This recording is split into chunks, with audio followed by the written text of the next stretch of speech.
Spring is the best season of the year for many people. Warm, sunny days, the earth springing forth with new life. Flowers, budding trees, baby animals, all seem to joyfully announce that the long, cold winter is over.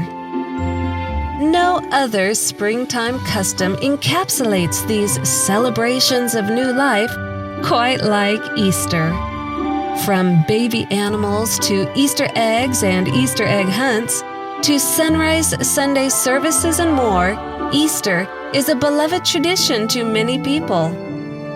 Easter Sunday is the highlight of the Roman Catholic liturgical year, when the resurrection of Jesus Christ is celebrated.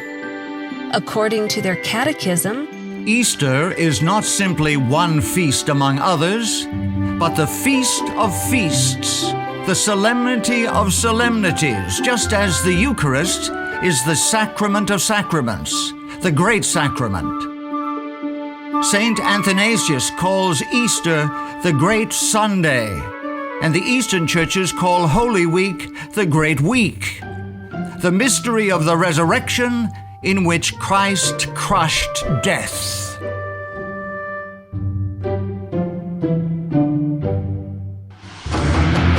The origins of Easter, however, reveal that it flows directly from ancient paganism.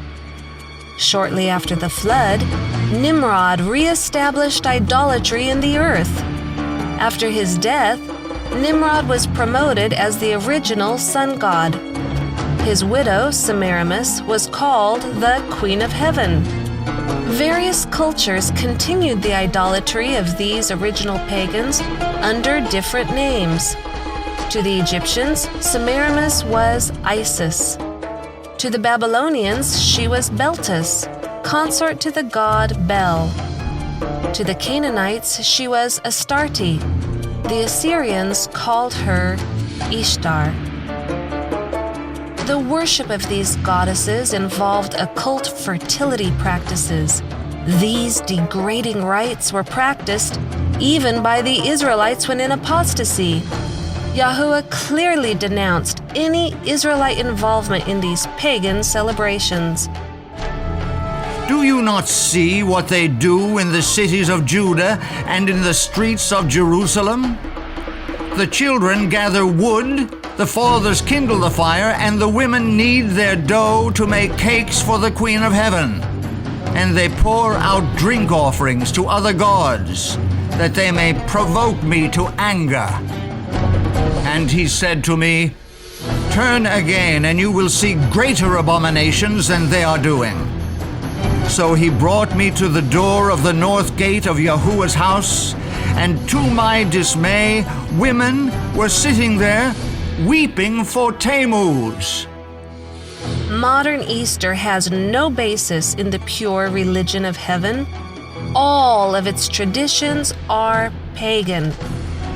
Rabbits and dyed Easter eggs symbolize fertility. Hot cross buns were the cakes offered to the Queen of Heaven. The 40 days of weeping for Tammuz are now the 40 days of Lent leading up to Easter. Sunrise services were performed by pagan priests to honor the sun god. Celebration of Easter does not honor the death and resurrection of the Savior. Participation in pagan practices honors Satan. No amount of renaming it by Christian names can purify Easter of its pagan origins. Easter is much more than a pagan impostor pretending to be Christian, lurking behind the pretty facade. Easter is a cover-up for the greatest fraud of all time, a calendar change which hides the true day of the resurrection and the true seventh-day Sabbath. As the years passed and the first Christians died, paganism began to corrupt the once pure faith. The Church in Rome, greedy of ever greater power, sought ways to increase her influence.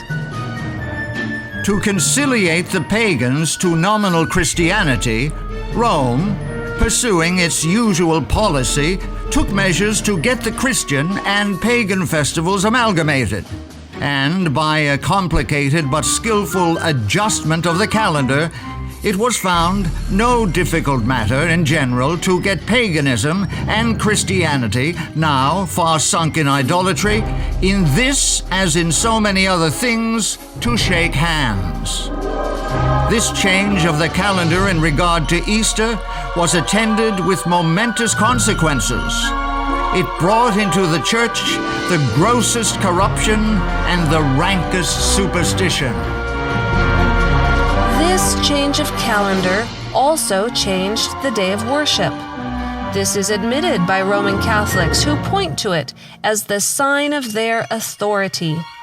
Sunday is purely a creation of the Catholic Church.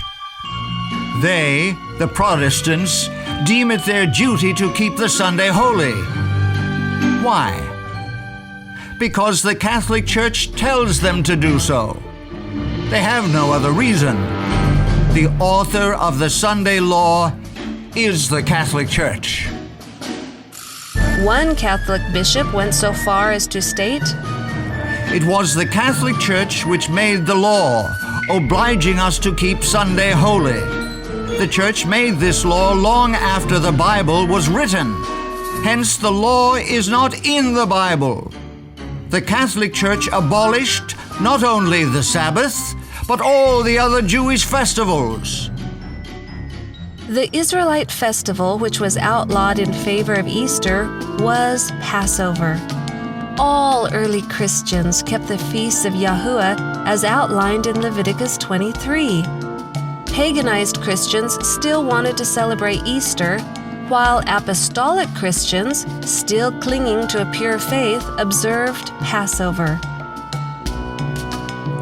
Since the 2nd century AD, there had been a divergence of opinion about the date for celebrating the Paschal, Easter, anniversary of the Lord's Passion, death, burial, and resurrection. The most ancient practice appears to have been to observe the 14th, the Passover date, 15th and 16th days of the lunar month, regardless of the day of the Julian week these dates might fall on from year to year. The bishops of Rome, desirous of enhancing the observance of Sunday as a church festival, ruled that the annual celebration should always be held on the Friday, Saturday, and Sunday following the 14th day of the lunar month. This controversy lasted almost 2 centuries, until the Emperor Constantine intervened in behalf of the Roman bishops and outlawed the other group. The point of contention appeared deceptively simple: Passover versus Easter. The issues at stake, however, were immense. The only way to determine when Passover occurs is to use the biblical lunisolar calendar, for only by observing the moon can one count to the 14th day following the first visible crescent. Because the 7th-day Sabbath was also calculated from the first visible crescent, a ruling in favor of Easter being observed on a Julian date would also affect the 7th-day Sabbath.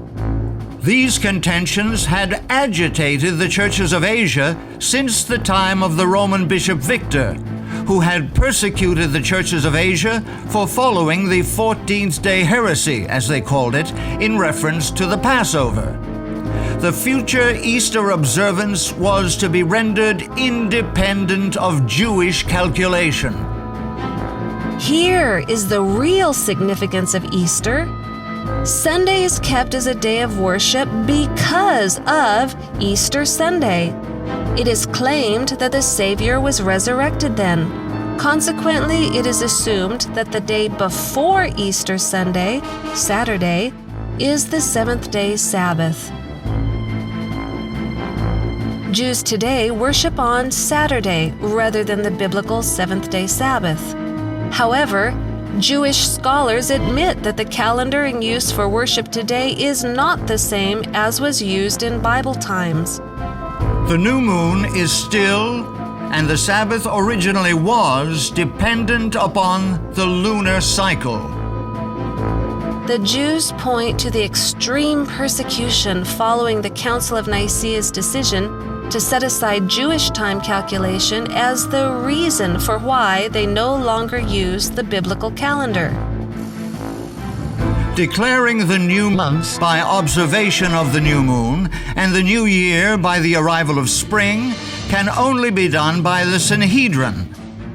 In the time of Hillel II, 4th century CE, the Romans prohibited this practice. Jewish scholars understand that Christianity stepped free of its biblical roots when the pagan Easter was substituted for the true Passover. At the Council of Nicaea, the last thread was snapped which connected Christianity to its parent stock.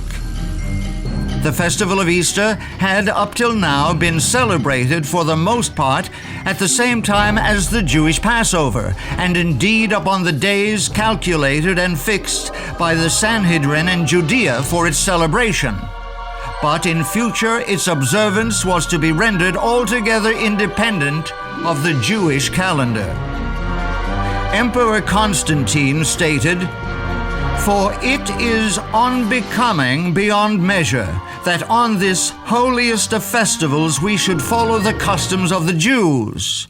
Henceforward, let us have nothing in common with this odious people. Our Savior has shown us another path. It would indeed be absurd if the Jews were able to boast that we are not in a position to celebrate the Passover without the aid of their rules or time calculations." The truth is, Easter is a fraud. It is not the day upon which the Savior arose from the grave, nor is Saturday the seventh-day Sabbath of the Bible. Easter is, and has always been, a pagan holiday celebrating fertility. It was substituted for Yahuwah's Passover at the Council of Nicaea in the 4th century when the Church of Rome decided to set aside Hebrew calculation of time. Now, in this last generation, truth is to be restored. All who wish to express their gratitude for the death of their Savior will commemorate it on the day upon which he died, Passover. This can only be calculated by the original calendar of creation. Any other observance gives honor to Satan, the one who has set himself up in opposition to heaven. Today, you can choose which day represents your beliefs, Passover or Easter. You can choose to which power you wish to give honor and worship, the Savior or his enemy, Satan. You can choose on which day, calculated by which calendar, you offer that worship. The choice is yours.